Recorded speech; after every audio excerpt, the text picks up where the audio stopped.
These are not answers that concern our future. What we're going to see is Jesus gives them answers to their questions about what is going to happen in their time. Hello, everyone, and welcome back to the PRODCAST, where we prod the sheep and beat the wolf. This is episode 138, False Messiahs and Antichrists.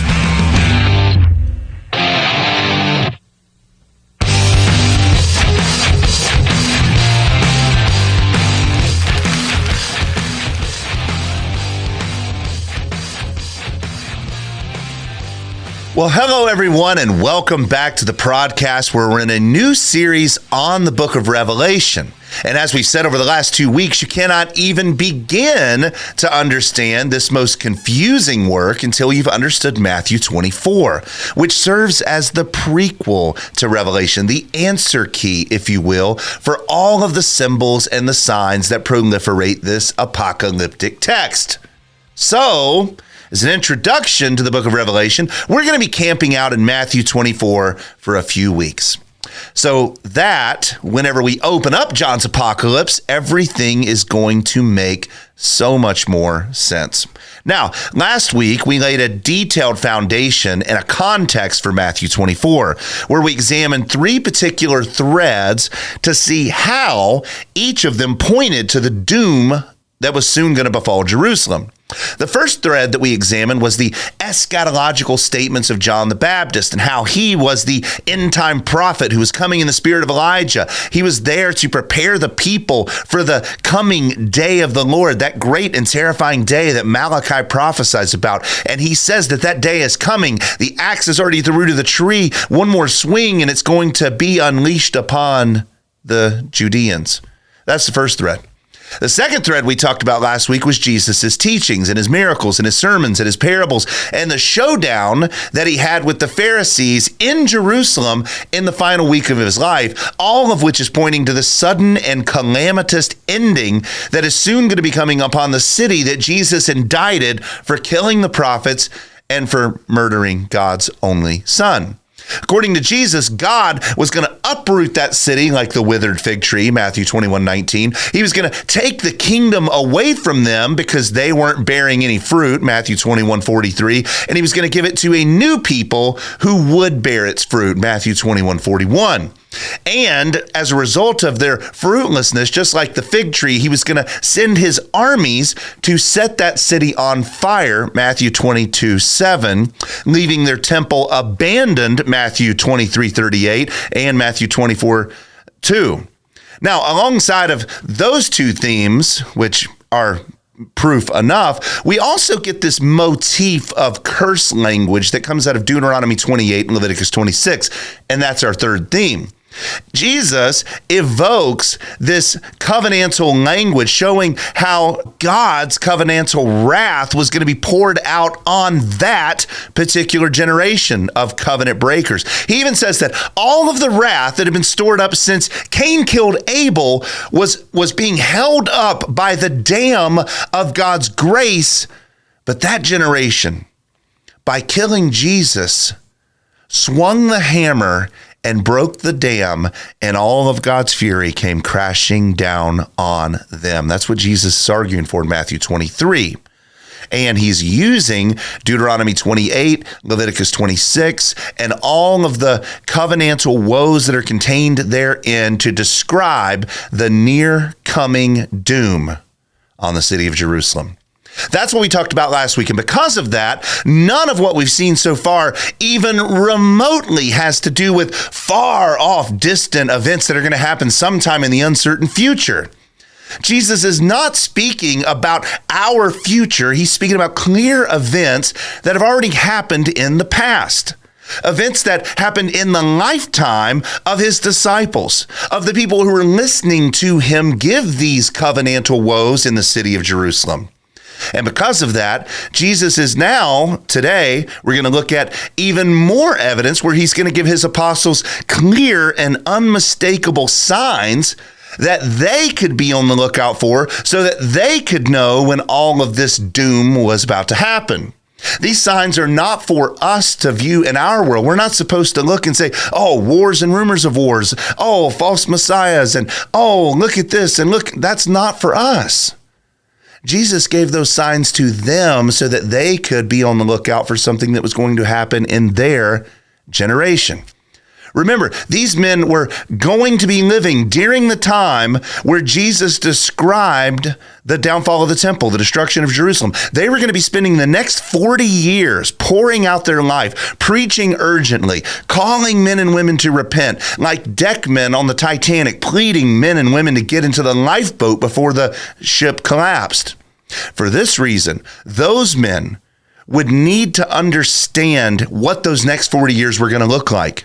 When was the final disaster finally going to overtake the city? And what are some evidences that they could be looking for to show them that it was time for them to leave, that it was time for them to flee the city and abandon it to destruction? If somebody told you that your city was about to collapse, you'd want to know, well, give me some pointers, give me some ideas. What's going to happen? What are going to be some signs that the city is getting ready to fall? That's exactly what Jesus is going to be giving our disciples today. And that's what we're going to see in the in the chapter of Matthew 24. So with that, let us turn to that great chapter and let us begin our time in Matthew 24 by talking about two things. The first thing we're going to be talking about today is the interaction that Jesus has with his disciples where they're confused and they ask him three very reasonable questions.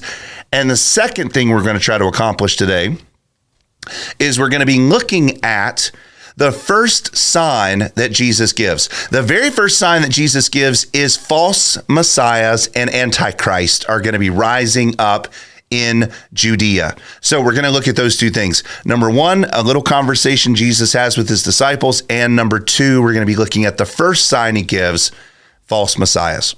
So with that, part one, a confusing march to Olivet. Now, the weight of everything that they had seen and heard in the city was clinging to them as they were walking out of Jerusalem. It was as if time itself had slowed down when Jesus cursed the fig tree. The disciples had watched in horror as life drained from the tree right before their very eyes. Its leaves withered instantly, as if cursed by death itself. But it wasn't just a tree. They knew that now. They were understanding what Jesus was actually getting at. When Jesus turned and he pointed to the city of Jerusalem after cursing the tree, the message was undeniably clear. The city that was just like this fruitless tree was now under the doom of God. Their hearts beat heavily in their chests as they followed Jesus through the streets, walking towards the temple, where he would deliver scathing parables that sent shivers down their spines. His words weren't just teachings, they were declarations of war. Each parable cut through the tension in the air like a blade, condemning the city and its leaders, promising judgment, promising fire, promising that armies are going to be coming, promising that the king is going to burn the city to the ground. The disciples must have been exchanging nervous glances between each other, each one of them wrestling with their own fear and their disbelief and their horror, knowing that this beloved city of Jerusalem, the city of God, one of the great architectural wonders of the world, was going to fall, was going to be ruined, was going to be left in a pile of rubble. As Jesus went toe-to-toe with the Sanhedrin and the Pharisees and the Sadducees and the scribes and the aristocracy in the city, they stood, the disciples did, nearby, anxious, feeling the danger pulsing through the crowd. Their minds were racing, trying to reconcile the Messiah who had spoken of peace, but now was pronouncing woes upon the city and its leaders. The tension had to have been unbearable. And then, when he said that God was going to abandon the temple, it probably felt like the ground had just shifted beneath their feet, like an earthquake had just happened in their expectations, the very heart of their faith. The temple being reduced to rubble was reducing them. They struggled to grasp it. They felt like a knot was tightening inside of them, and there was no way to untangle it. Every word that was being uttered on Jesus' lips seemed like a nail in the coffin of their expectations, sealing the fate of the city that they had grown up revering. And when he finally said that it was time for them to go, I can imagine they could hardly process everything that had just been said, and their feet are moving instinctually, but their brains are reeling from what just happened. They marched in bitter silence out of the city, and they left through the eastern gate, and the noise of Jerusalem was subtly fading behind them. And as they walked, their eyes were drawn up to the temple. You can imagine them walking out of the gate and walking down the hill and heading towards the Mount of Olives, and the temple's looming over their gaze. And they look up, and their eyes are drawn upon this beautiful temple complex that towered over them. Its gleaming stones were reflecting in the late afternoon sun, and it was too much for them to bear. One of the disciples, his voice shaking, pointed to the temple in desperation, and he said, "Look, teacher, look at the buildings." Now, this wasn't because Jesus had never seen them. Of course he'd seen them. He was just standing right in front of them. He had been to the temple every year of his life as a faithful Jew. So this disciple's not telling him to look as if he'd never seen them before. This was different. This was a plea. This was a last attempt at understanding. Could this thing be destroyed? Look at it. Look how beautiful it is. Look how glorious it is. Could God really allow his own house to be torn down and desecrated? Jesus' reply that he gave to them really didn't offer any comfort. When they said, "You see all of these buildings," he said to them, not one stone will be left upon another, which will not be torn down. Matthew 24:1. These words would have lanced through them. It would have caused them to be heavy and their hearts even immovable. The disciples were finally starting to come to grips now. They were starting to understand now that they had heard him correctly. The confusion that had been swirling in their minds was not a misunderstanding at all. It was a bitter pill that they now were tasting and they were swallowing, that God really was going to destroy his own house. And so they marched in silence once more. From the valley below the city of Jerusalem, they marched up the Olivet Hill, the weight of all of these things pressing down on them as they climbed up to the Mount of Olives. The city now, as they grew higher and higher in elevation, the city was now below them. And the temple still gleaming somehow, less majestic than it was before. And finally, when they reached the top of the hill, when they could bear their confusion no longer, a few of them approached Jesus as he sat on the Mount of Olives, and in the weight of everything that had just happened, they needed answers. So with their minds reeling, they asked him 3 questions. And they wanted clarity, and they wanted understanding, and they wanted something that they could cling to in the midst of the chaos. So this is what they say to him. "Tell us, Jesus, when these things are going to happen, and what's going to be the sign of your coming and of the end of the age."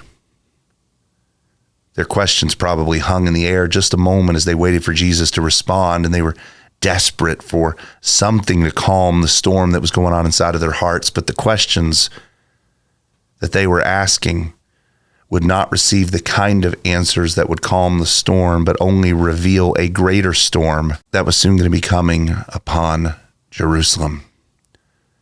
Now, they did ask 3 very reasonable questions. The disciples were still in shock over Jesus' prophecy about the temple, and these questions were reasonable for them to ask. The idea that the temple was going to be left desolate and destroyed was unimaginable to a first century Jew. So as they're now with Jesus on the Mount of Olives, they needed clarity. So they asked him 3 very reasonable questions, and each of these questions are the absolute key for you and I understanding what is going on in Matthew 24. So we're going to unpack each of these, and we're going to look at each of these questions one at a time. And what we're going to see is that the only consistent hermeneutical method for understanding these questions and the answers that Jesus gives is not through a dispensational preterist or futuristic lens, but is through a preterist lens. Preterist means that it happened in the past. These are not answers that concern our future. What we're going to see is Jesus gives them answers to their questions about what is going to happen in their time, which means that preterism is the only hermeneutic that can actually interpret and help us understand Matthew 24. Understanding that these events were fulfilled in the first century past, not in the distant future. So the disciples asked us, tell us when these things are going to happen. What's going to be the sign of your coming? And what about the end of the age? That's the three questions. We need to break down each question and demonstrate how the answers are going to lead us to a preterist understanding. So the first question, when will these things happen? That's the question that the disciples led off with, and it directly ties to Jesus' shocking declaration that the temple is going to be destroyed. When's this going to happen? They're asking about the timing of the destruction of the temple. When is the temple going to be destroyed, Jesus? When is this great symbol of God dwelling among his people going to be torn down? They weren't thinking of some far future cataclysmic thing that is going to happen in our lifetime. They're thinking about their temple, the building that is standing right in front of them. What this building that represented the center of their religious life and their thought and their identity as a person. We understand, looking at this from a preterist perspective, that this question actually refers to the events that are going to happen in their lifetime, culminating in the destruction of Jerusalem. They want to know, Jesus, when is that going to happen? And that's what Jesus' prophecy is aiming at as he describes what's going to happen when the Roman armies that are going to be led by Titus are going to come and besiege the city of Jerusalem and destroy it. That is the only interpretation that makes sense in light of this particular question. When is it going to happen? Not thousands of years in the future, but in their lifetime. That's the first question. The second question that they ask is, what's going to be the sign of your coming? And this question is often misunderstood. Many people assume that when the disciples are asking Jesus about coming, they're referring to his final coming at the end of human history. But that is not at all what the disciples had in mind. In fact, that couldn't have been further from what they were actually thinking. Far from pausing their urgent discussion on the life-changing catastrophe that was about to happen in their city in order to sequester a little teaching on eschatology, they continued their line of reasoning, asking Jesus, give us a sign. Listen, they had just left the city. Now they're listening to Jesus talk about that all these things are going to happen in their lifetime, and they want a sign that's going to help them understand when the armies are coming, when the destruction is coming. They want evidence. And while it's likely that the disciples envisioned a physical return of Jesus, they probably envisioned that Jesus was going to ride a war horse into the city. He was going to besiege the city with his loyal soldiers, that they were going to, as they were leaving Jerusalem and that they were on the Mount of Olives, maybe they were thinking that Jesus was going to start building an army there and that he was going to attack the city and he himself was going to lead them in the destruction of the city. But that's not what Jesus was talking about. But they at least were understanding that the physical city was going to be destroyed. Now they're looking for evidence of when it's going to happen, signs of when it's going to happen. But Scripture, and this is what Jesus is going to give them later in this chapter, Scripture tells us exactly the kind of signs that they needed to be looking for. And some of those signs we're going to see allow for not a physical coming of Jesus, but an invisible judgment coming of Jesus. And we have to take a moment here just to help anyone who's listening out. When you read Matthew 24 and you think that Jesus is coming back, which that's what the disciples are asking, give us the sign of your coming. Jesus is not talking about the end of human history, bodily coming, where he comes at the final moment of history to win the world back to himself or whatever, to fight against the Antichrist or go into battle of Armageddon, whatever theory that you feel like that you have, that's not happening here. What Jesus is talking about is not a physical return, but an invisible return. where Jesus himself comes in judgment upon a nation. That's the second coming, actually. If you want to call this the second coming is a judgment coming.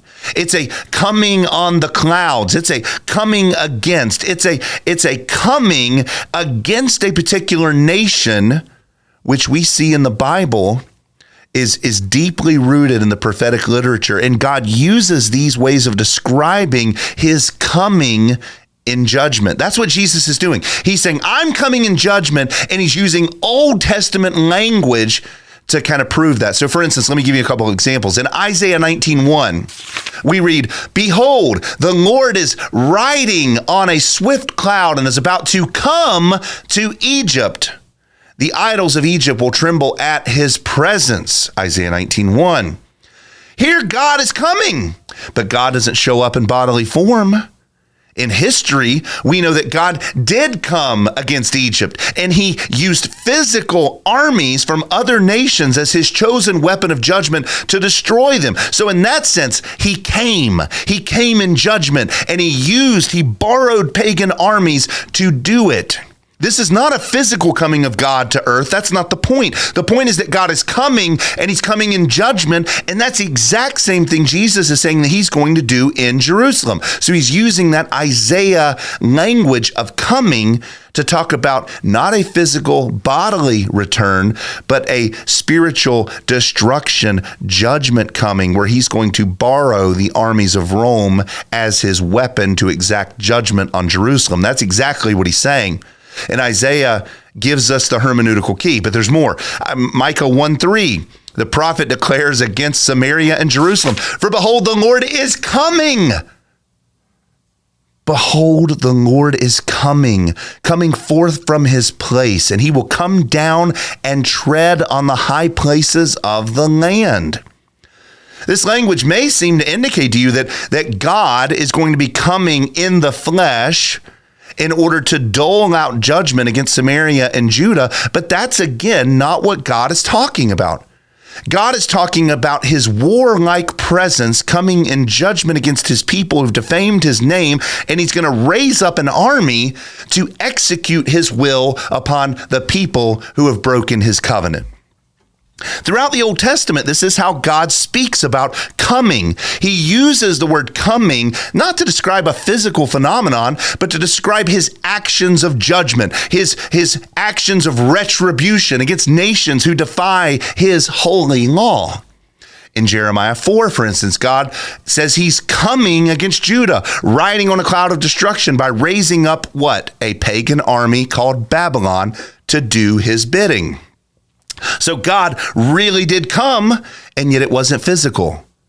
It was physical in the sense that he raised up Babylon to be his sword, but God himself didn't come in bodily form. Here's another example. Ezekiel chapter 30 describes God coming against Egypt, where the same imagery of clouds and wrath are employed, but the only physical manifestation of the coming was the fact that God raised up Assyria and used them to be his weapon against Egypt. Here's another example. In the judgment of Tyre and Sidon, God uses the language of visitation. He's going to visit these people, and he's going to rain down his wrath upon these people by raising up a foreign army to crush them. Whether it was against Babylon in Isaiah 13, Edom in Isaiah 34, Egypt in Ezekiel 30, or every other example that you can, there's at least 10 of these where God is coming, and he's going to come in wrath, and he's going to bring his wrath against a real, tangible people with a real, tangible army, but he himself is not coming in bodily form. He's coming in the form of his judgment. So in the case of Matthew 24, I've just quoted probably 5 or 6 examples from the Old Testament of God coming in judgment. This is exactly what Jesus is describing. When his disciples say, give us the sign of your coming, they're asking him, what's going to be the sign of your judgment? They're not asking for what is going to be the sign of your bodily coming. That category doesn't exist for the Jew because they're looking back at Isaiah 13 and Ezekiel 30. And all of these other passages. They understand that the coming of God in this sense is the coming of judgment. And we'll get into that more in the weeks ahead. Now, the coming of Jesus is describing the day where he's going to unleash his wrath upon Jerusalem using the armies of Rome. And they're going to execute his judgment upon that godless city. This is not a visible return of Jesus in the flesh, but it is an Old Testament-like invisible coming of God's wrath upon covenant-breaking nations. The signs that the disciples were asking about are the indicators and the evidence that Rome was coming, that Rome was drawing near, and that Rome was going to be at their gates. And over the course of the Olivet Discourse, Jesus is going to lay out one sign after another that's going to give his people a roadmap for when the armies of Rome would come. That is what Jesus is talking about. That's the second question that they ask. The third question that they ask, what about the end of the age, is perhaps the most misunderstood question of them all. Many people, when they read that question today, they interpret it as if Jesus was speaking about the end of the world. They say that age equals world. So, Jesus, what about the end of the world? That's the way they interpret it. But that would have been nonsensical to the disciples. Imagine, put yourself in their situation. If someone told you that your beloved city was about to be destroyed, and let's just say that someone came to you today and said, hey, a meteor is going to hit your city in the next 3 years. Sometime in the next 3 years, you're going to have a lot of questions on how you're going to make sense of that event. And they're going to be reasonable questions. You're going to say things like, okay, when is this going to happen? Is there any sign in the sky that I'm going to see that's going to alert me that it's coming? What do I need to do? When do I need to put my house on the market? You're going to ask very practical questions. And you're going to ask relevant questions that are going to affect your life and your experience. But what would be an absolute complete waste of your time would be asking about things that aren't going to happen for another 2,000 years. It would be like saying, okay, I understand that there's a meteor coming, and I know that this is going to happen, and it's going to happen to my house, and I need to prepare for it. But hey, wait a minute. Just for a moment, while we're at it, could you tell me about things that are going to happen to a people that I will never know, at a time that I will never live, on a side of the world that I may not even know exists yet, concerning times and cultures that I can't even comprehend, about events that you're personally not even talking about? Can you tell me about that? That wouldn't make any sense. You are dealing with the destruction of everything that you know personally, and you want to stop and you want to talk about things that are happening 2,000 years into the future? Nobody would have ever done that. That would have been so utterly inconceivable, and it would have exposed the disciples as if they were raving lunatics or had the intellect of a poached egg, as C.S. Lewis once famously retorted. The disciples were not asking about the end of human history. They were asking about the end of the Jewish history, the end of their nation, the end of their temple, the end of their world as they knew it, not the end of the entire world. They were asking about the end of the Jewish age. When they asked Jesus tell us about the end of the age, they're talking about the end of the old covenant era. The era that was symbolized by temples and priesthood and sacrifices and prophets and feasts and festivals and all of those things. They wanted to know when that era of God's redemptive history, where God had dealt with the world through one nation called Israel, when is that going to be over? When is God going to no longer dwell in his house that sat on top of Jerusalem's hill? And instead, where's he going to dwell now? Where's he going to go? He's left his temple. They want to know those questions. They don't care a lick about you. They're not even thinking about you. You riding around in your fancy car and scrolling your 401k on your mobile device, they have no category for you. They're thinking about their time when men are no longer going to travel to Jerusalem to hand their sacrificial animal off to the priest, but they're now going to be represented by Jesus directly before the Father. They're thinking about the time when they no longer have to pilgrimage to the temple because Jesus is their true temple. They're thinking about all of the end of everything that they've ever known, and their dad and their granddad and their ancestors had ever known, all the way back to Mount Sinai. Every aspect of what it meant to be a Jew was ending. So the question that they're asking when they say, tell us about the end of the age, has nothing to do with you. It wouldn't have made any sense if it did. They weren't thinking about the end of your world or the destruction of your things. They were thinking about their things, the temple. They wanted to know when the Mosaic era of temples and priests and sacrifice was coming to an end. When's the old way of relating to God going to die? And what's going to replace it? Those were reasonable, practical, very earthy questions that they were asking that futurists and dispensationalists have distorted to their own liking, injecting abject lunacy into the text. That's just simply not warranted. It is the preterist interpretation of Matthew 24 alone that fits the context of what Jesus is saying and what the disciples are asking. Now, I want us to look, now that we've looked at the three questions that they've asked, I want us to look at how Jesus begins answering their question. It would be really weird if in tears they come to him and they say, tell us, Jesus, when is the temple going to be destroyed? Give us a sign about when you're coming in judgment and help us understand when the whole Mosaic period is going to come to an end. Jesus, tell us. And Jesus looks at them and says, that might be important to you. But I need to speak right now to the American Christians. And I need to tell them about the World Economic Forum. And I need to tell them about the Antichrist. And I need to tell them about their rapture. And I need to tell, the disciples would have been like, what the heck is Jesus talking about? Does he even care that we're panicking right now? And he wants to talk about some people we've never met and will never know and will never see? No.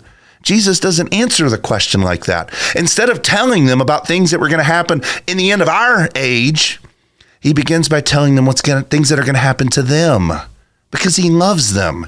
And he's answering their question. And he begins with the very first sign that is going to show them that these things are happening, that Jerusalem is decaying and getting ready to be destroyed. And the first sign that he gives them is that there's going to be a uptick and a rise in false teachers, false messiahs, and Antichrist. And that leads us to our second section, which is part 2, the rise of false messiahs and Antichrist. Now, the first evidence that Jesus gives to his disciples who are looking and trying to understand when this judgment is going to happen is the sign that false teachers, false messiahs, and Antichrists are going to be coming, and they're going to be misleading many people and drawing them away from Jesus.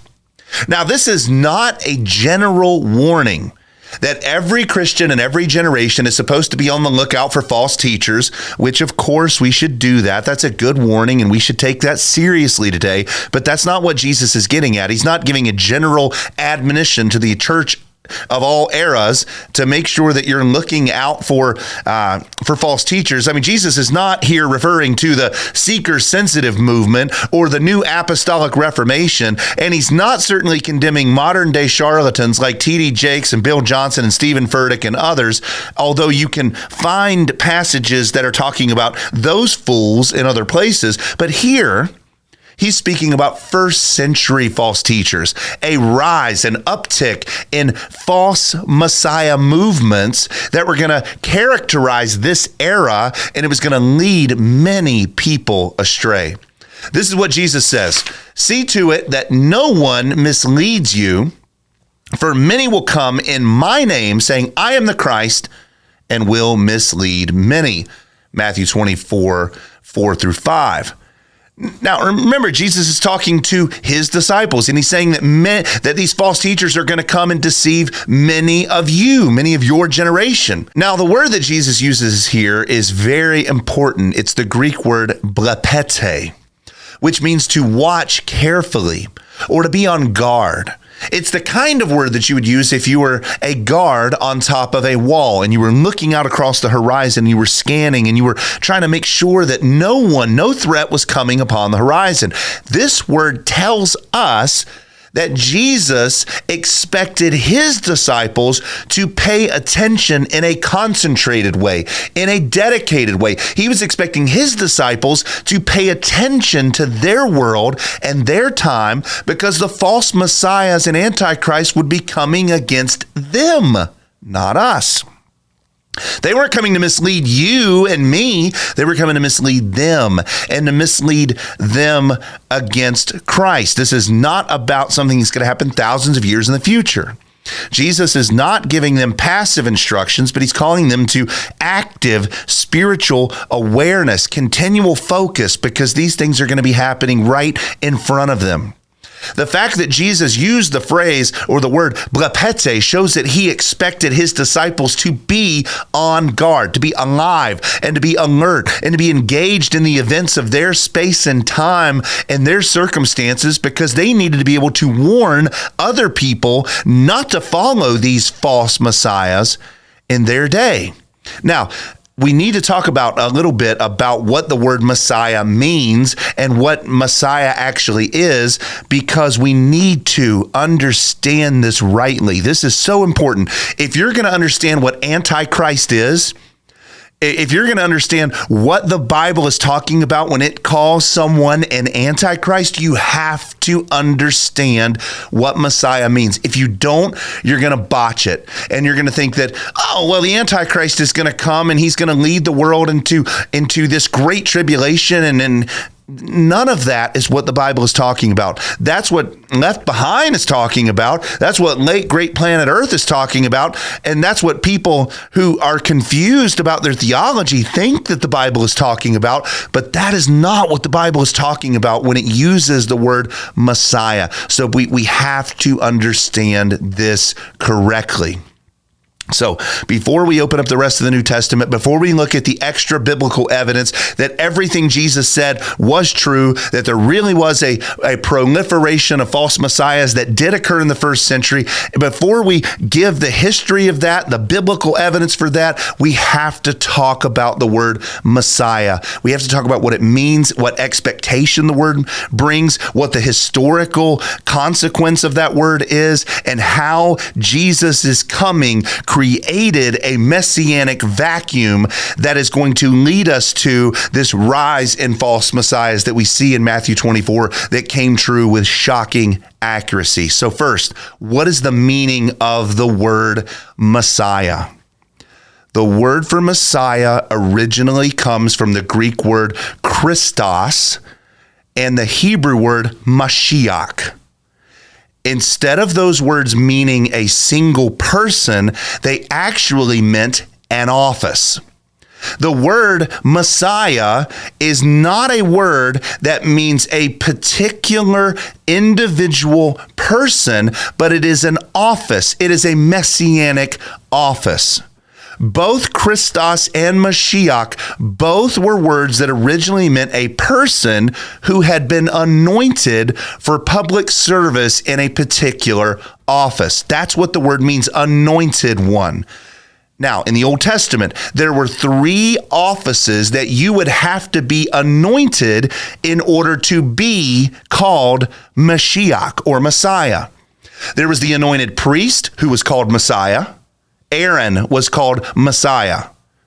We have to understand that. The word Messiah is not just applied to Jesus. The word Christ is not just Jesus's middle name. It was the word Mashiach, which applied to the anointed high priest who oversaw the worship of God at the temple. Then there was another anointed office. It was the anointed king, who made sure that the enemies of God didn't triumph over the people of God in the land. He was anointed. David was called Messiah, Mashiach. And then, that's the second office. Then there was the third anointed office, which was the office of the prophet, where they were anointed with oil. They were anointed with a horn of oil, and they were anointed to serve and to call the people of God to repentance and to preach the truth of God to the people who broke covenant with God.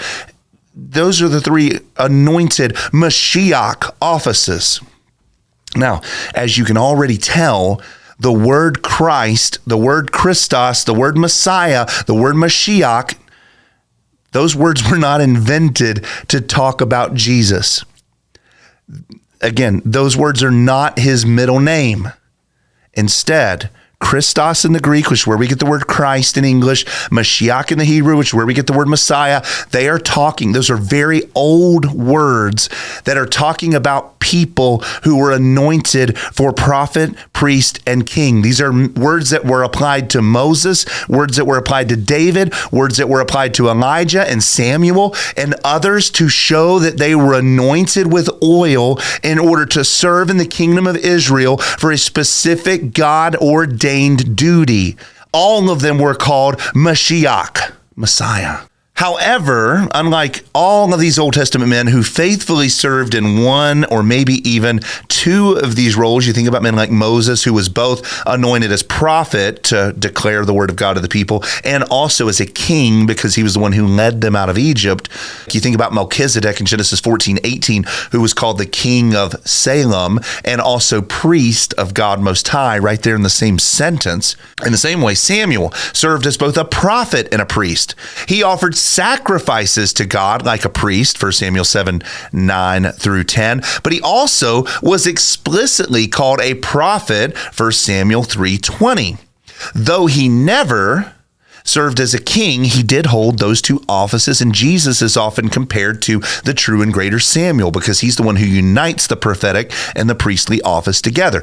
Here's another example. David, while he's most known for being an anointed king, anointed by Samuel to reign as king, he also acted as a prophet because he wrote prophetic scripture. He wrote the Psalms, many of them, that pointed to the eventual coming of the Messiah. And Jesus is intentionally talked about in very Davidic terms because, like David, he united the kingly office and the prophetic office perfectly together. But what Jesus did greater than all of these men is that he united all three of the offices together perfectly under his lordship as the true and perfect prophet, priest, and king. And in that sense, Jesus is the true, the better, and the perfect Mashiach because he fulfills everything that the office of the prophet was meant for. He fulfills everything that the office of priest was designed for, and he fulfills everything that the reign of the king was meant for. Despite all the examples, there's no one in the Old Testament who held all three offices at once. The separation of the roles, prophet who spoke for God, priest who offered sacrifices, king who governed, highlighted the limitation of the office of Mashiach. And it wasn't until the ultimate Messiah, Jesus, came, who united all three of these roles together perfectly, that we see the true fulfillment of Mashiach has come. And he's the only one now who ever holds any of those offices because in Christ, those offices have been fulfilled.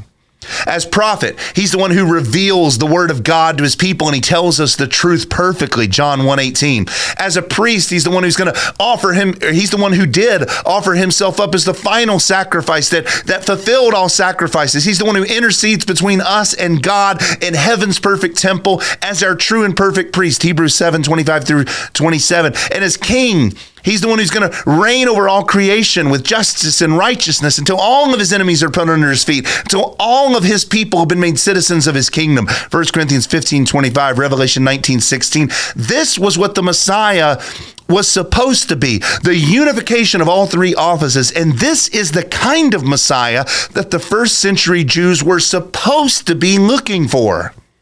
They were not supposed to be looking for an anointed prophet only. And they weren't supposed to be looking for an anointed king only or an anointed priest only. They were supposed to be looking for the man who would hold all three of them together. And yet, that's not who they were looking for.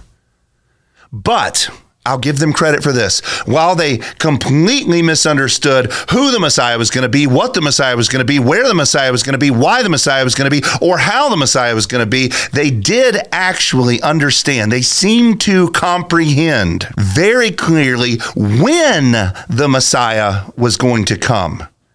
They knew that it was going to happen in the first century. That's why it's so fascinating to me about modern day Jews, the Orthodox ones or whichever sect it is that are still looking for a Messiah, because everyone in the first century knew that it was happening in the first century. Everyone knew that it was going to happen in their day. And the reason that they understood this is they read their Bible. Daniel 9:24-27, which is known as the 70 weeks prophecy, tells us that the first century Jews, were expecting the Messiah to arrive at any point, urgently in the first century. And the reason that they thought this was simple. Daniel's prophecy lays out a clear roadmap and a timeline pointing to when the anointed one was going to come, the Messiah. He was going to come after 69 weeks of years, which is 483 years. And that 483 years would need to be counted from the decree of Cyrus to rebuild Jerusalem. And since every good Jew knew when Cyrus made that decree, simple math got them to the conclusion that the Messiah was going to come in the first century. When we open up the pages to Matthew, you have to understand that in every marketplace in the city, that in every country byway, that in every synagogue, people were talking, where is the Messiah? Has he come yet? Is he here? They knew that Daniel was showing them that the Messiah was coming in their lifetime. And this produced an unhinged, fever pitch level of messianic expectation and excitement. And it led to a great fervor among the people. So by the time Jesus burst upon the scene, many were trying to guess the identity and the role of the coming Messiah. Many were wondering if the Messiah was going to be an anointed king who would throw off the tyranny of Rome and would lead the people into a golden age of autonomy and nationalism. And you can see glimpses of this in the New Testament, where they grab Jesus one day, they seize him, and they try to make him their Mashiach king. John 6:15. When they shouted, Hosanna in the highest, when he rode into the city of Jerusalem on the back of the donkey in John 12:13, they were saying, here's our Messiah, here's our king only, who's going to lead us in freedom against Rome. He's going to overthrow the shackles of Roman oppression so that we, the Jews, can now be the great empire that we were destined to be. In the same way, other people were looking for an anointed prophet who was going to lead the people of God into a revival of religion. Perhaps you'll remember the Pharisees who were questioning John the Baptist. They were trying to ascertain if John was the prophet that Moses told them about, John 1:21. They said, are you the prophet, or do we need to look for someone else? You'll remember the woman at the well in John chapter 4, who was looking forward to the coming of this prophetic figure from Deuteronomy 18. And you read that in John 4:25, where she asks Jesus, are you the one who's coming, or are we to look for someone else? She's asking, are you the anointed prophet only, the one that we've been told about in the Torah? Still yet, there were others at that time who were looking for an end-time messianic priest, one who was going to cleanse the people of all of their sins and usher in an era of resurrection, religious revival for the people of Judah. And we pick up on those kind of vibes when Zechariah, the father of John the Baptist, prophesied that God is going to raise up a horn of salvation to give the people knowledge of their salvation through the forgiveness of their sins, Luke 1:68-79.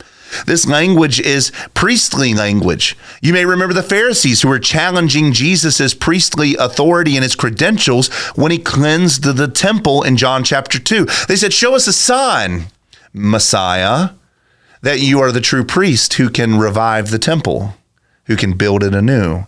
They were asking for proof that he was the messianic priest that he was claiming to be. Also, if you want to do some research on this, the Dead Sea Scrolls that were discovered at the caves of Qumran also demonstrate that there were many Jewish groups like the Essenes in the first century who were expecting an end-time priest who would come and purify the people from their sin. The Essenes were a group of people almost like the Amish today who removed themselves from society because of all the sin and the wickedness that were going on.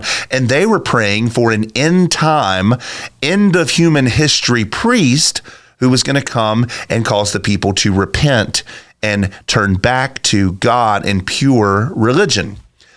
all of these varied expectations were happening in the first century. People were looking at their neighbor and saying, "Are you the Messiah?" People were looking at famous religious leaders, and they were saying, "Are you the Messiah?" It was thick in the air as the people around were waiting for the arrival of the anointed one. And they were wanting to know, when is this anointed prophet, this anointed priest, or this anointed king going to come? And sadly, they not only missed the fact that Jesus was the coming one that they were looking for, but they missed how he was the coming Messiah of Messiahs, the one who would be perfect prophet, perfect priest, and perfect king. And as a result, the first century Jews were feverishly looking for a needle in a haystack. They were looking so fervently and feverishly for a Messiah in all the wrong places. When he came, they rejected him. They were looking for a carnal Messiah who would fit their agenda and who would fit their expectations and who would fit into their plans and their procedures and their dreams and hopes and aspirations, who would come and who would help them throw off their problems. And they became, as a people, they became adept at not only looking in the wrong places, but producing the wrong kind of men to fulfill this messianic office. And what happened is when time started running out on Daniel's prophecy to be fulfilled, they started putting forward one Messiah candidate after another, after another, after another, which absolutely fulfilled Jesus's prophecy. And all of this certainly led to a vacuum, a messianic vacuum that started increasing as soon as Jesus died.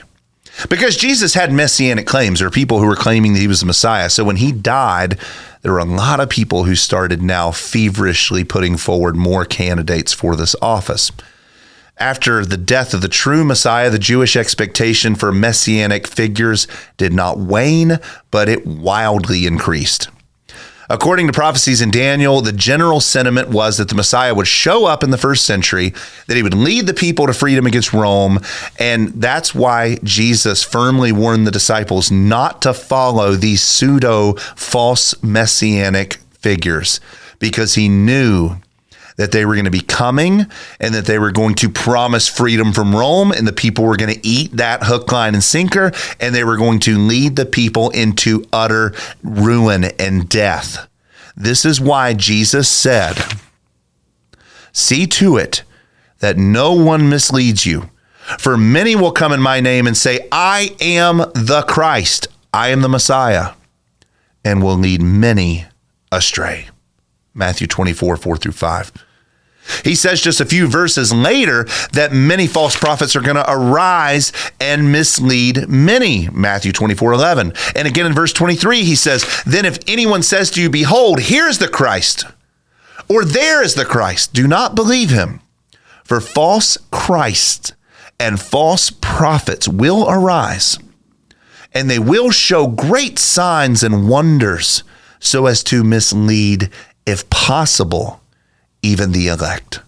Behold, I have told you in advance. So if they say to you, 'Behold, he is in the wilderness,' do not go out. Or 'Behold, he is in the inner room,' do not believe them." Matthew 24, 23-26. Jesus' words are unmistakably clear. He warned them that many false messiahs, many false prophets, many antichrists were coming. And let me just say a word really quickly about this, because you're maybe wondering, it doesn't say antichrist. The word for antichrist means a false Christ. Anti meaning against or opposed to Christ. The word for false Christ is false Christ. So Antichrist, and we'll talk about this a little bit more in a minute, Antichrist is not a singular human figure. It is anyone who is against the true Christ, and the true Christ is the true Messiah, Jesus. So a false prophet, a false Messiah, and an Antichrist, biblically speaking, are the same people.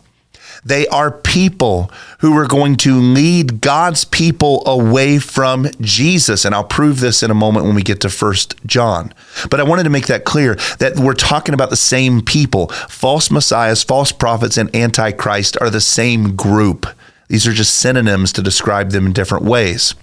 This was a warning that Jesus was giving to his own disciples not to follow these people, not to follow the false messiahs and the Antichrists with an S at the end. And all of this, he's telling them this because these are things that are going to happen in their lifetime, things that are going to unfold in that generation. There is going to be a rise in the Antichrist movement among the first century church. Do not follow that. Do not go down that road. Do not listen to them because it will lead to your destruction and your death. There's no ambiguity at all in what Jesus is saying. Jesus believed and said so much that numerous false Christ, false Messiah movements were going to rise up during that time, and you needed to avoid them. The question that we now need to answer is whether Jesus was right.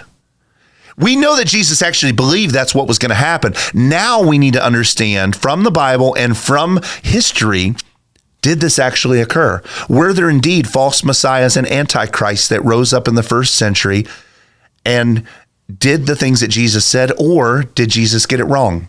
Was Jesus a false prophet? Was Jesus a false Messiah? Was Jesus an antichrist figure? We have to wrestle with this now so that we can understand the truth of what Jesus is saying. And to settle this, we're going to begin with history, and I'm going to give you some quotes from Josephus, who lived and saw these things happen. And then after that, we're going to look at what the Bible says. And between those two things, you are going to see the truth clearly. And I think maybe you're going to see things today that you've never heard before that are going to be amazing to you. And they're going to make the Bible make so much more sense. And I'm so excited for that part. So let's begin. Part 3, the extra biblical proof. Now, while it's often difficult to find proof for events that happen in the ancient world, described especially in the writings of their contemporaries, the rise of false messiahs in the nation of Judah in the first century is not one of those occasions. Case in point, a few years after Jesus ascended into heaven, a Jewish historian named Josephus describes such an occasion. There was a revolt that broke out in the land of Samaria, which is a neighboring region next to Judea. And it was led by a self-proclaimed messianic upstart. And because the people at that time were already looking for a messianic figure to lead them out of bondage to Rome and out of all of their troubles and gripes and complaints and all of that, this man easily gathered up an army of angry, youthful hopefuls, and he had them, guess what? Follow him into the wilderness, which is exactly what Jesus said was going to happen. If they tell you to follow them into the wilderness, don't do it. And that's exactly what he did. And it was in that wilderness where this messianic upstart prepared a mob to make an assault upon the Roman guards who were stationed at the top of Mount Gerizim. Now, Josephus tells us that no sooner did this would-be insurrection begin, Pontius Pilate, yes, the same Pontius Pilate who oversaw the crucifixion of Jesus, he squashed that pitiful rebellion and killed many thousands of people who participated in it. And you can read about that in the Jewish Antiquities by Josephus, chapter 18, paragraph 85 through 87. Now, Jesus warned them that this prediction was going to come true, and it did. And it did. Now, but there's more. There's way more. A few years later, in 44 AD, a Jewish fraud convinced a crowd of people that he was the Messiah, and he led them through the wilderness to the River Jordan, where they all met their untimely demise. This same Jewish historian named Josephus tells us this fact in this way. This is what he says. It came to pass while Thaddeus was procurator of Judah that a certain charlatan whose name was Theudas persuaded a great part of the people to take their effort with them and follow him to the River Jordan. For he told them that he was a prophet and that he would, by his own command, divide the river and afford them an easy passage over it. And many were deluded by his words. However, Faddis did not permit them to make any advantage of his wild attempt.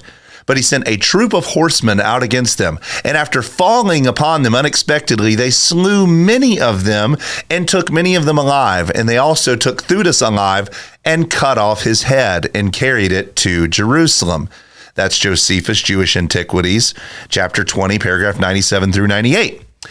Now, it's important to note that Josephus was not only an eyewitness to these false messianic uprisings, but he was also a Pharisee. And he was a priest. He was not a sympathizer with Jesus or a lover of Christians, but he was instead hoping for the true Messiah to come.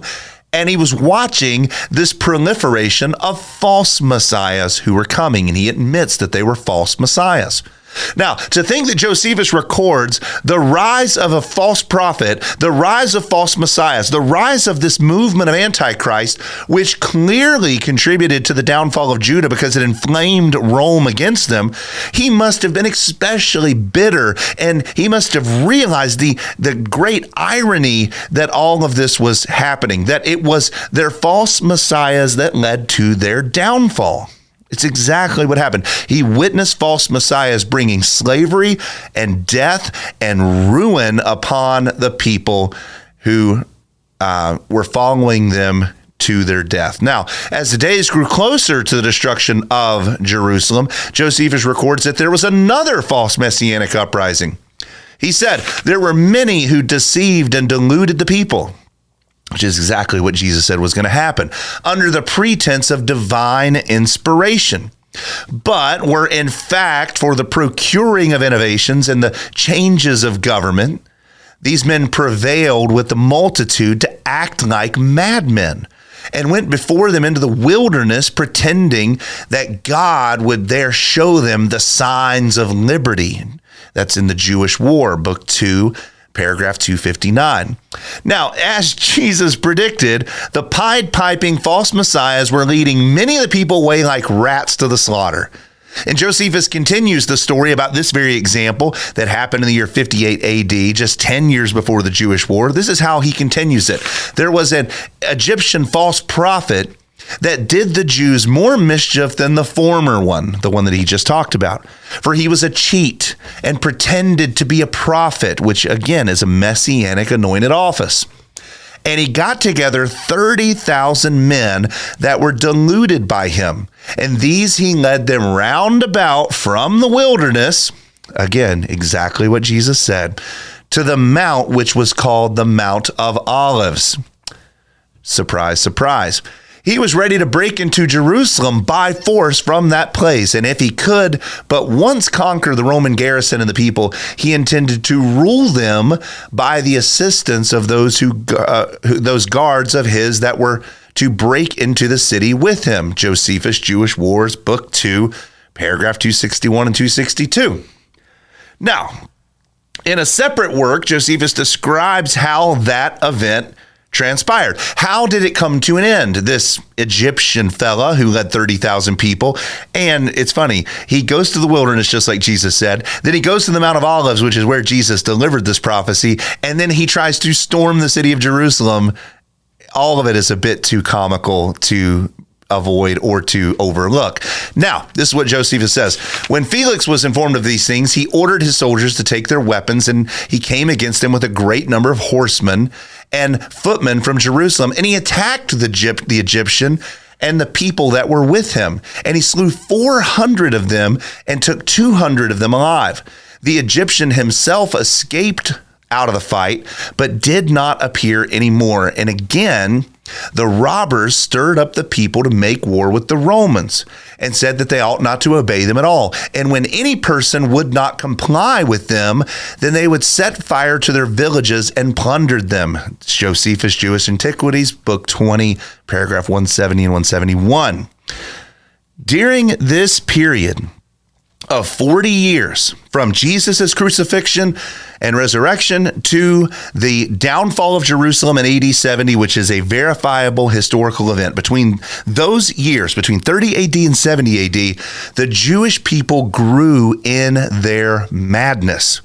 Instead of turning from their sins and learning the lessons that they faced and submitting to Rome and trying to keep their nation, the people kept producing more and more and more false messiahs that were leading them into rebellion against Rome, which was causing more suffering, more death, and it was causing Rome to run low on their patience.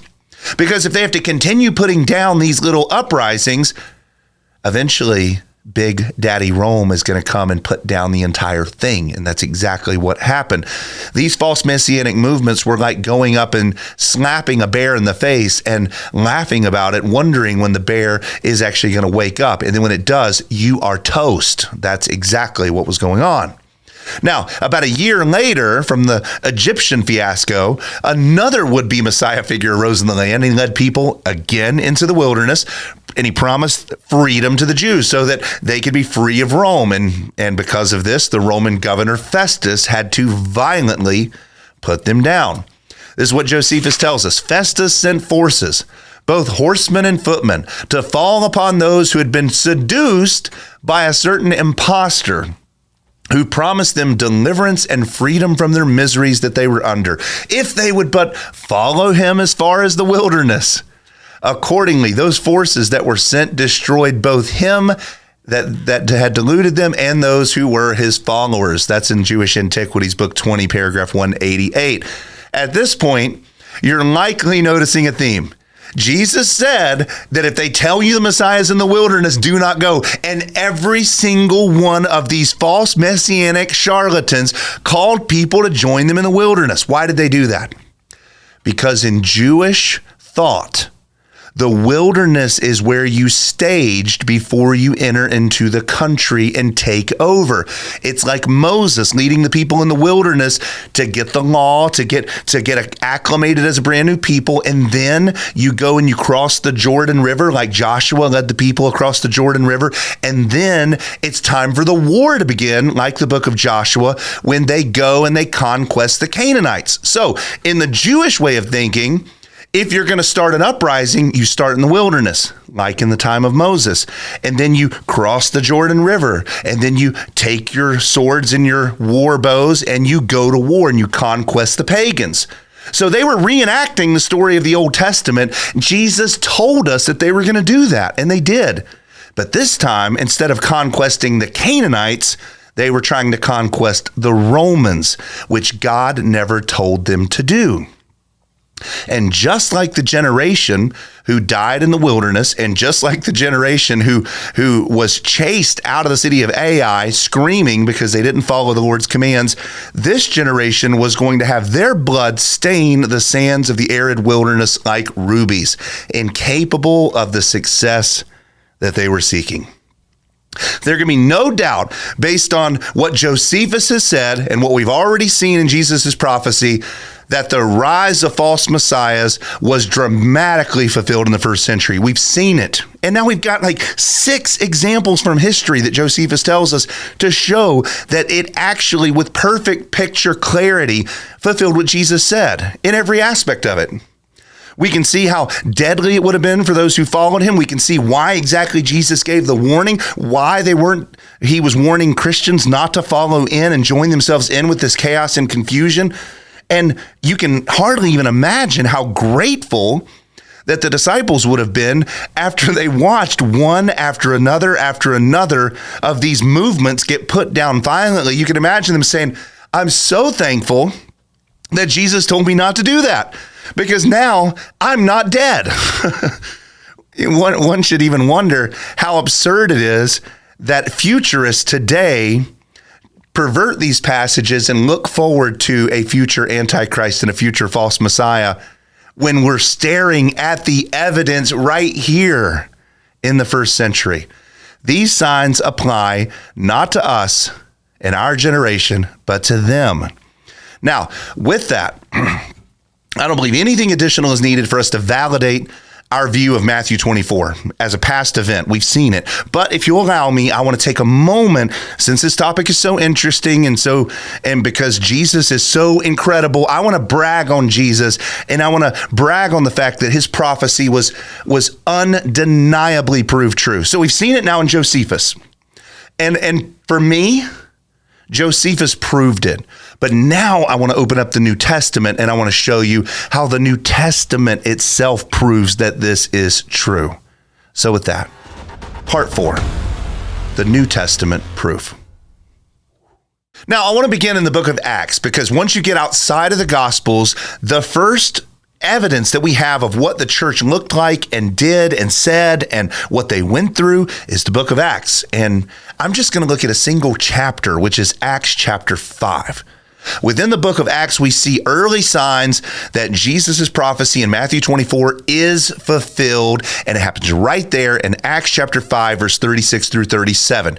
Listen to what the respected Jewish leader Gamaliel speaks about these false messianic figures who had arisen and misled many people. This is what he says. For some time ago, Theudas, who we just heard about from Josephus,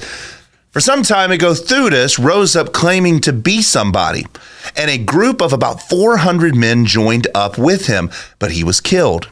And all who follow him were dispersed and came to nothing. After this, Judas of Galilee rose up in the days of the census and drew away some people after him, and he too perished. And all those who followed him were scattered. Acts 5:36 through 37. Here, Gamaliel, as they're convening on what they're going to do with the disciples, are they going to beat them? Are they going to kill them? What are they going to do? Here, Gamaliel is referencing two well-known instances of false messianic uprisings. Theudas, who claimed to be a prophet, and Judas, who led a tax rebellion against Rome, kind of like in a kingly way. Now, both fit the description of a Messiah or of a false Messiah. They claimed to be anointed for the prophetic office, or they claimed to be anointed for the kingly office, and both of them deceived many, led many astray, and brought them into ruin, which perfectly fulfills Matthew 24, 4 through 5.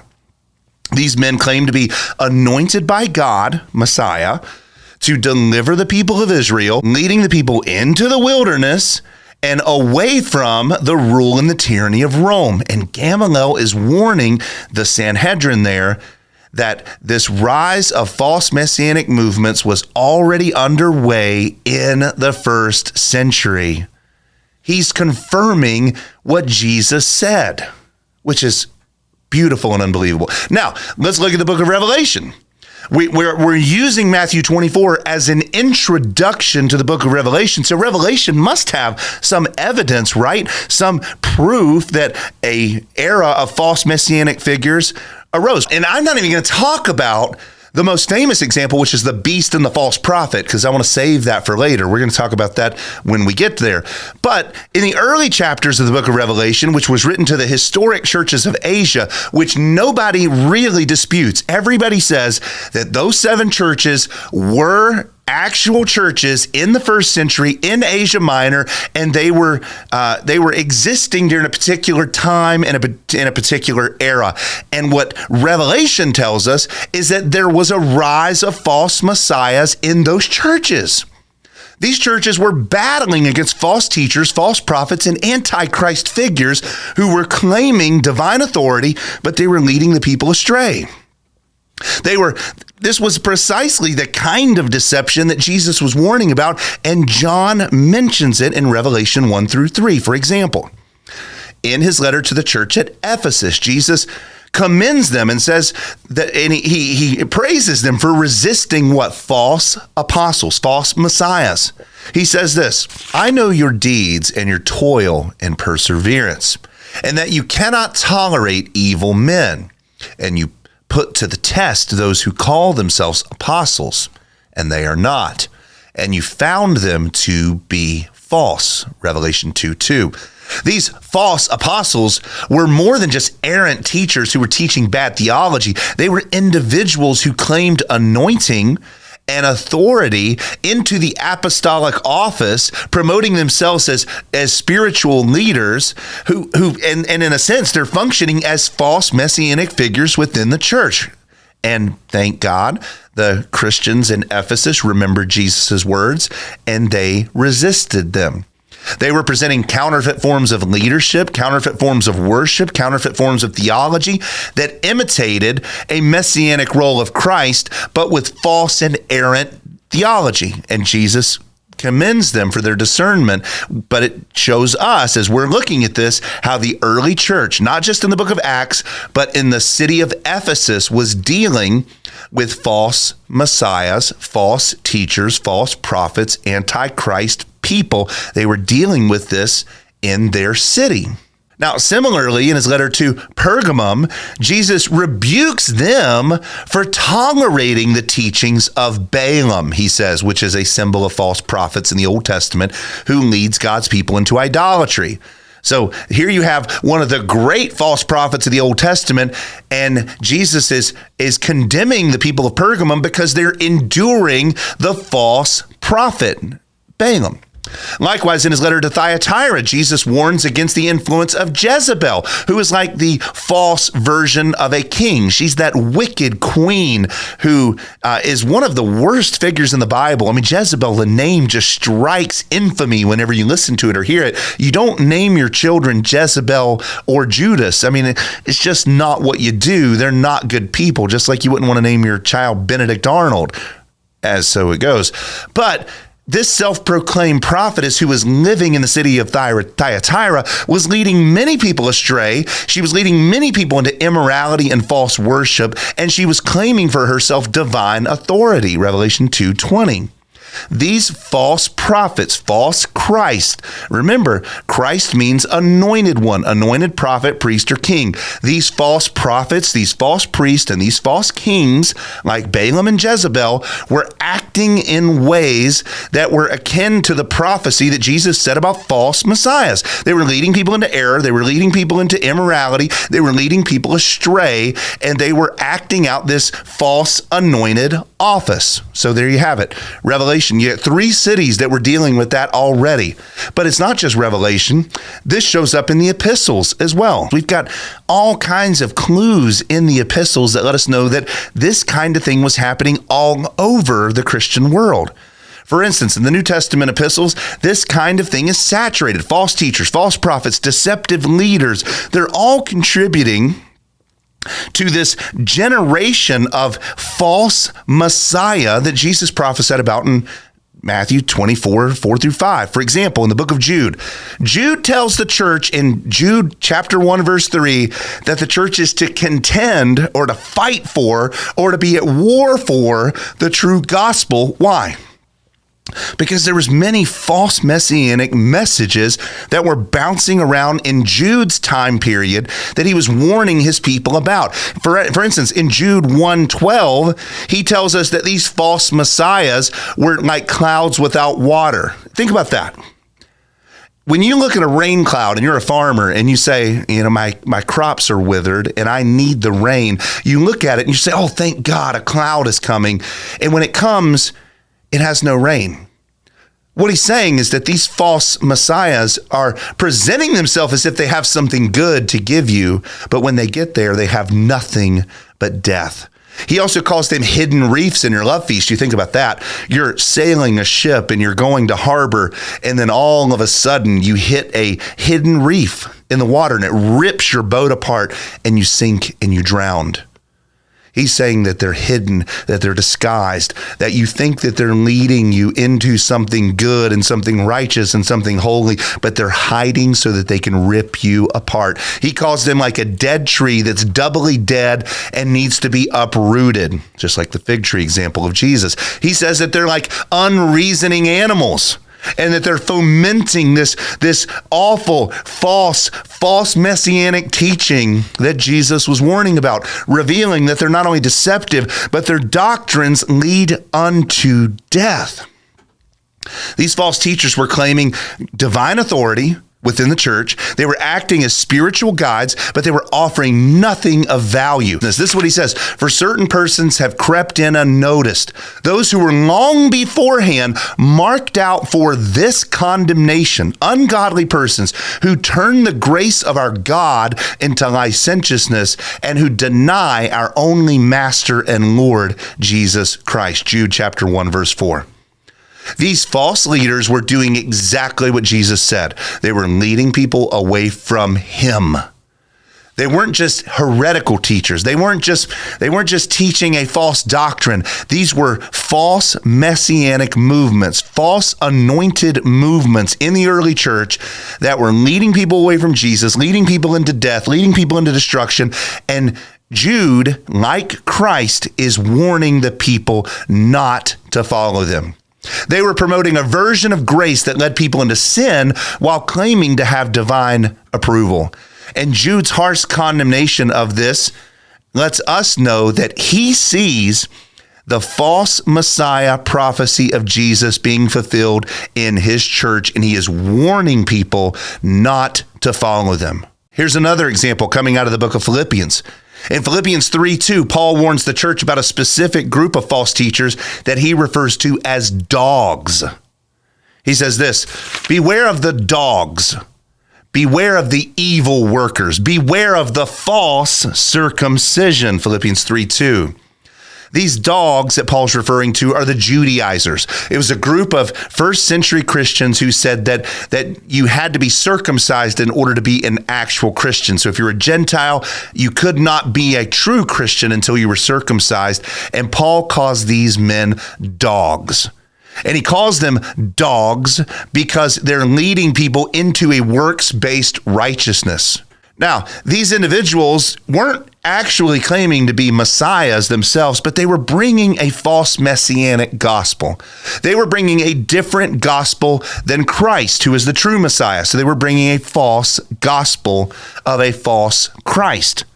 They claimed a new way of salvation that was not anointed by God and by Jesus, but it was a way of working your way into redemption through your works. And Paul calls them dogs, which was a derogatory term in Jewish culture for those who are impure, disgusting, dirty, and who eat their own vomit. That's what Paul's saying. They've offered you nothing but vomit, and you should let them go back to their own puddle of impurities and eat it up. Don't eat it. Don't take it. Don't listen to it. Paul finds this group so egregious that in the book of Galatians, he calls them an anathema, which means that they're under the curse of God. Galatians 1:8. And he writes the entire book of Galatians to deal with their damnable theological blunder.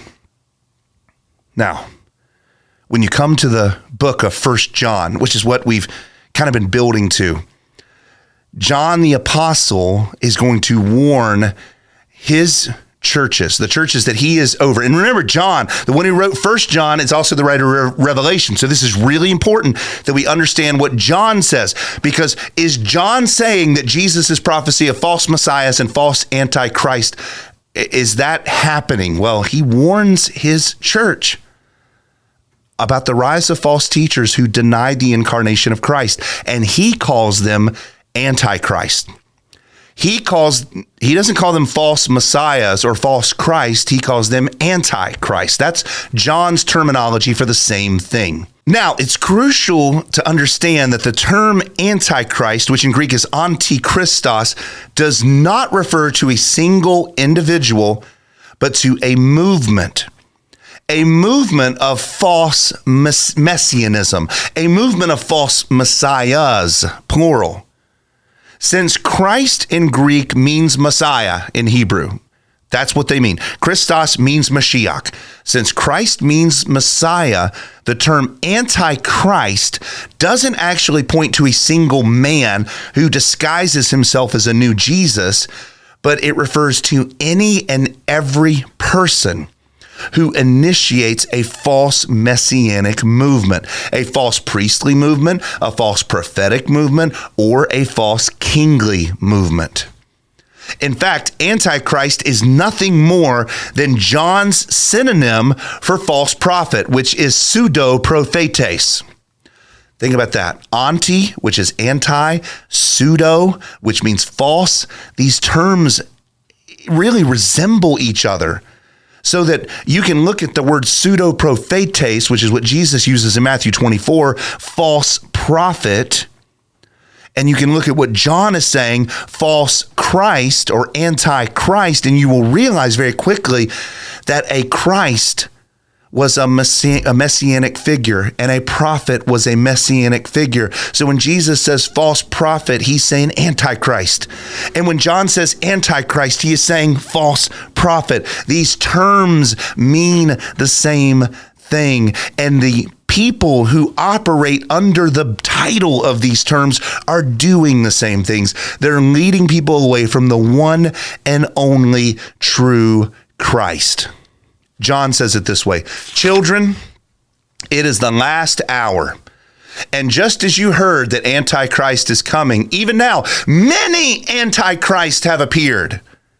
From this we know that it is the last hour. 1 John 2:18. John tells us that it's the last hour. The last hour of what? Is John talking about the end of human history? That's what many people read that as. But if that's what he's referring to, then he is more liberal with the word hour than Nancy Pelosi is with our budget. Instead of believing the ridiculous that he said it's the last hour 2,000 years ago and we're still in the last hour 2,000 years later, instead of believing that, we need to understand what John is saying. And John is saying the same thing that Jesus said earlier. John is saying that the end of the Jewish age is coming. And by the time John wrote the book, it was the last hour.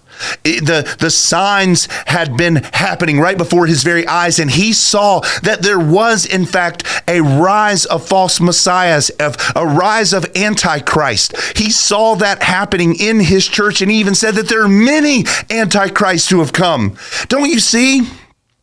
When people tell you that the Antichrist is coming, they have no idea what they're talking about. John says that many Antichrists had already come 2,000 years ago. He's not saying that there's this special, secretive kind of individual that shows up at the end of human history and leads the world astray. He's saying that people who are against Messiah, people who are giving you a false messianic gospel had come in his lifetime, and it wasn't one, it was many, which is what Jesus said. They will lead many astray, these false messiahs.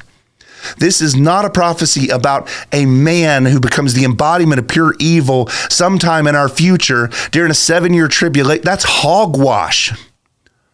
I can think of few interpretations of the Bible that's more stupid and cockamamie and outlandish as that. Instead, John is saying many antichrists have come. Why? Because Jesus said it was going to happen. In Matthew 24:5, Jesus said that false messiahs were coming. And guess what? John saw it and John wrote it. And he said many were already here. And he said that was the reason that it was the last hour. Because why? When he stood there and on the Mount of Olives, when he stood there and he looked at Jesus face to face and he says, Jesus, give me a sign of your coming. Remember that in Matthew 24, verse 3, John was one of the ones who asked Jesus the question. Jesus said, okay, I'll give you a sign. False messiahs are going to come. That's how you'll know that it's the last hour. And then John in 1 John says, okay, I'm seeing the false messiahs. I'm seeing the Antichrist. Therefore, just like Jesus said, I know that the last hour had come. Not in our lifetime, in John's. What was the last hour? The end of the Jewish age, the destruction of Jerusalem. Here's another example in John. In 2 John 1:7, John reiterates the threat. He says, for many deceivers have gone out into the world, those who do not acknowledge Jesus Christ as coming in the flesh. This is the deceiver, and this is the Antichrist. Many have gone out. That is what Antichrist, false Messiah, false prophet, that's what that means. John is saying that many antichrists, many false messiahs have come, and unsurprisingly, our incarnate God who lived among us in the flesh, who is omniscient and omnipotent and omnipresent and perfect in all his being, knew that it was going to happen. He was correct in his prophecy. Can we imagine? It's not even shocking. Jesus got his prophecy right. What is shocking is how many evangelicals look at this passage and are still waiting for it to be fulfilled. They're still waiting for something Jesus said was going to happen in a single generation to come to pass sometime in the future. We've got to pull our head out of our proverbial rear ends and look at what Jesus said, and look at what John said, and look at what Paul said. In nearly every New Testament letter, we find warnings about false teachers, false prophets, false messianic movements, from the dogs in Philippians to the clouds without water in Jude, the Antichrist in the book of John. The fulfillment of Jesus' prophecy is screaming from the New Testament text. These deceptive leaders were everywhere in the church's early years. They were spreading false reports, false gospels, and they were misleading many, and Jesus predicted it.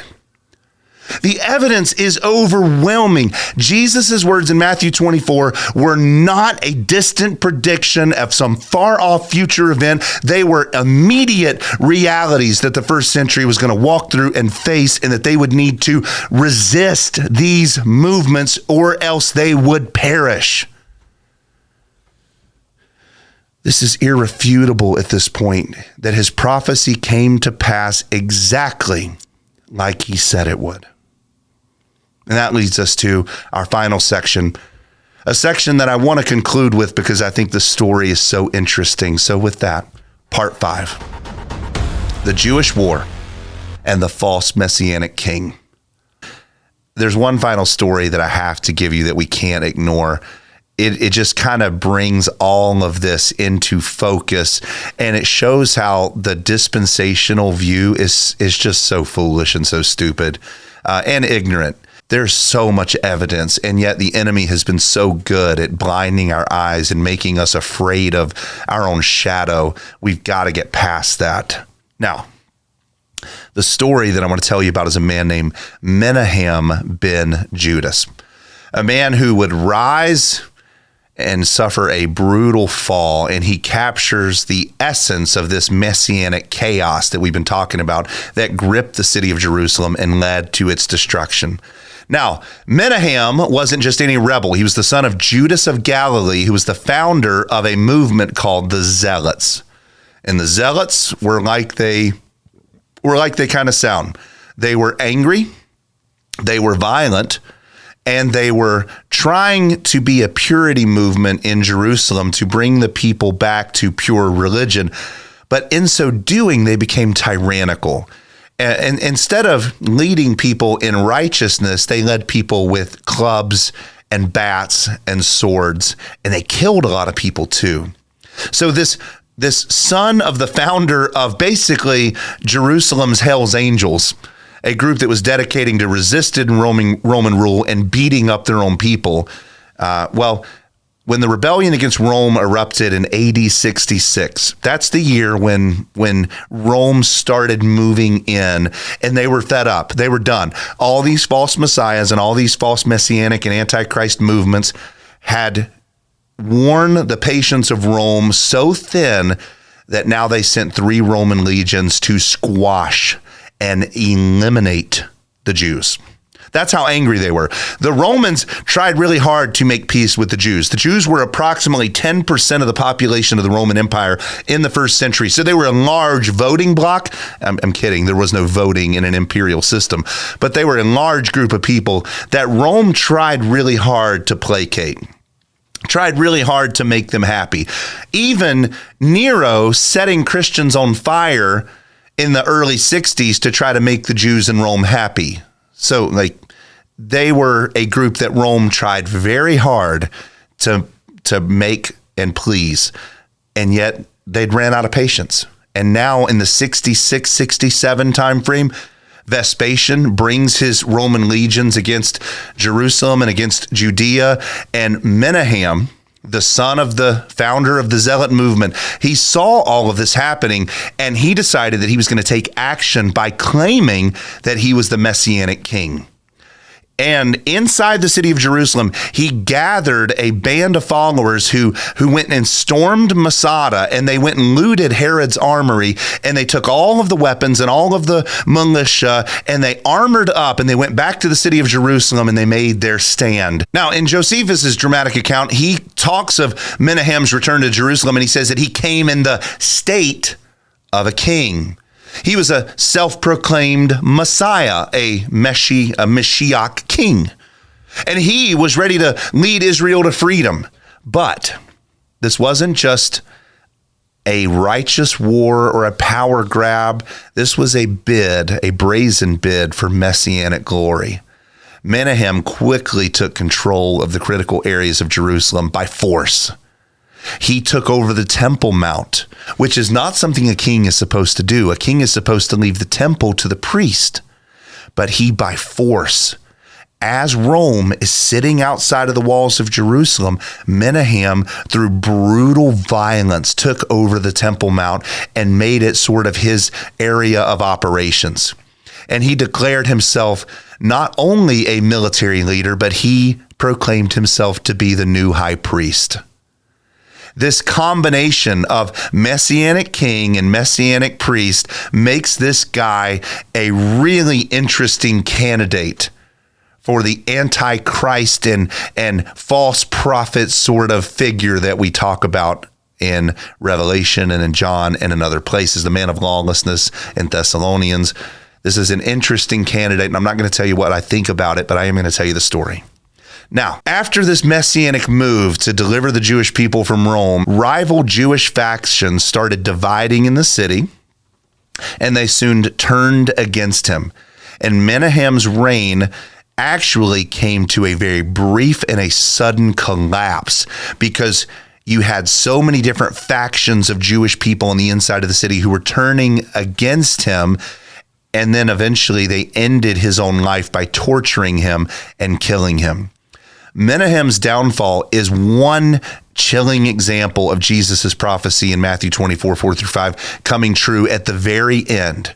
Right before Jerusalem falls, you've got this man, Menahem, who leads many people into ruin, who claimed that he was an anointed king, who claimed that he was an anointed priest, who led the people in war, and it absolutely fell into ruin. And it accelerated the downfall of Jerusalem, making it more vulnerable because all the people Menahem killed no longer could fight Rome. All the people who went against him and died fighting him no longer could fight against Rome. So you have this as a catalyst moment that actually expedited the downfall of the city. His rise and his bloody demise stand as one of the clearest examples of false messiahs that Jesus was warning about. His audacious claims, his seizure of the temple, his violent end, all look and point to exactly what Jesus said was going to happen. The Jewish war, filled with all the chaos and division and destruction, is exactly what Jesus was pointing to. And the disciples said, "Tell us a sign of when these things are going to happen."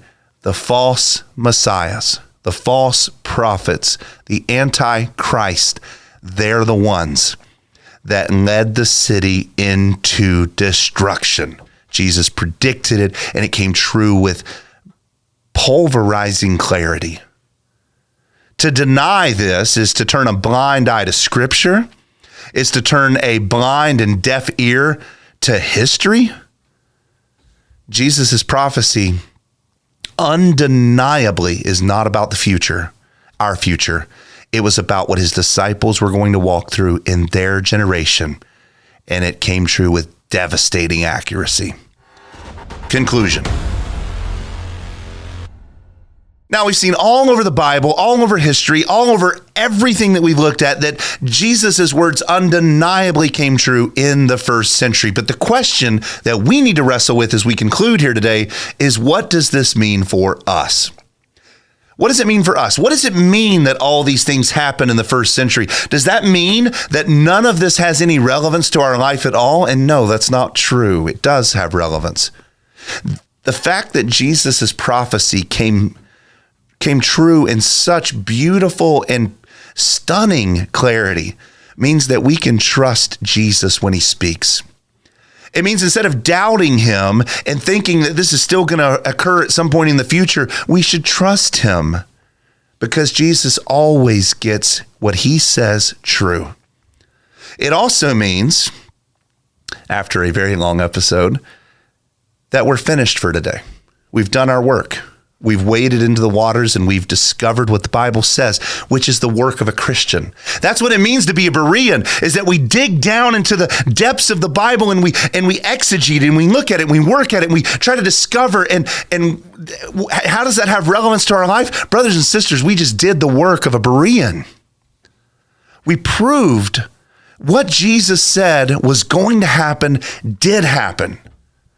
And it happened in the first century and not in our century. So with that, you can trust in the sufficiency of Scripture. And I hope today that you've seen an example of how to be a Berean and how to dig into the Bible and how to see what words like Antichrist or false Messiah, false prophet, what they really mean and how they don't apply to us, but they apply to them.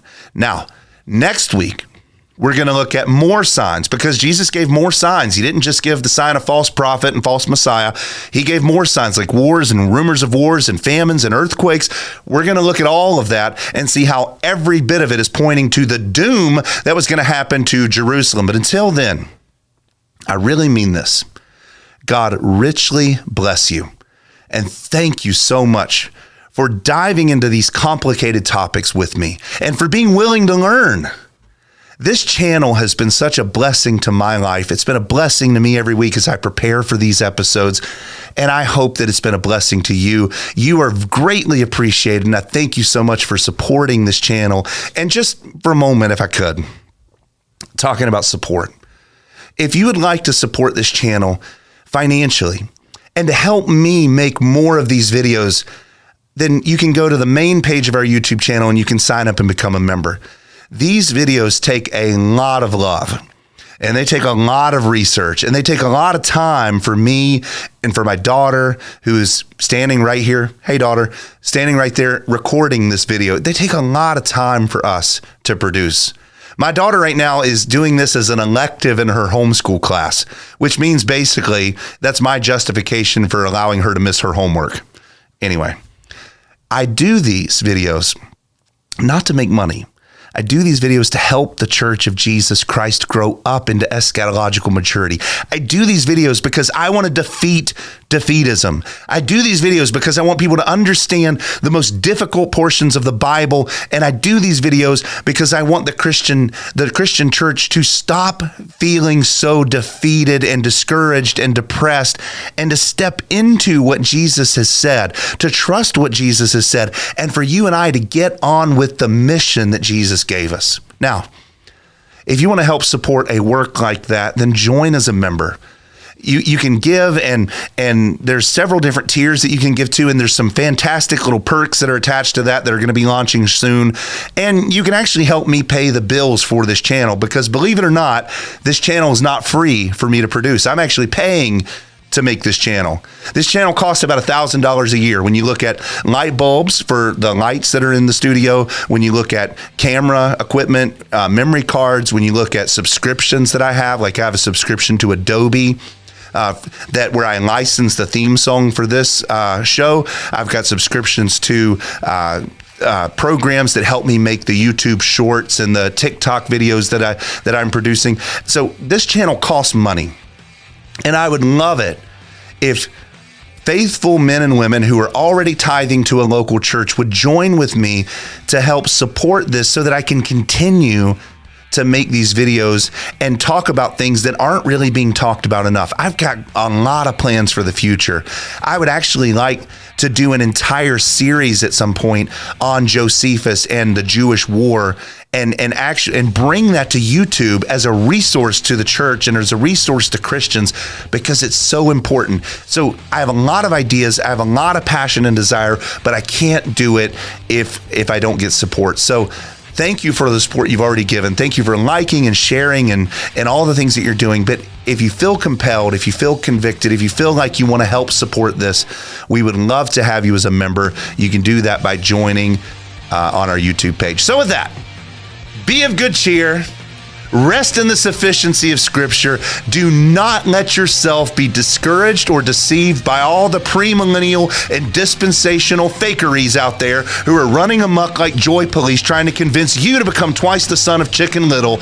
Instead, work hard for Jesus. Pick up your hammer and build. Grab your sword and swing it and get to fight, because our King wins. He defeated apostate Jerusalem. He toppled secular Rome. And for 2,000 years, he's been putting his enemies under his feet. Believe that, work towards that, teach that to your family, and let us, until next week, continue to do that work to see Jesus' kingdom come on earth as it is in heaven. Thank you so much. I'll see you again next week on the PRODCAST. Now get out of here.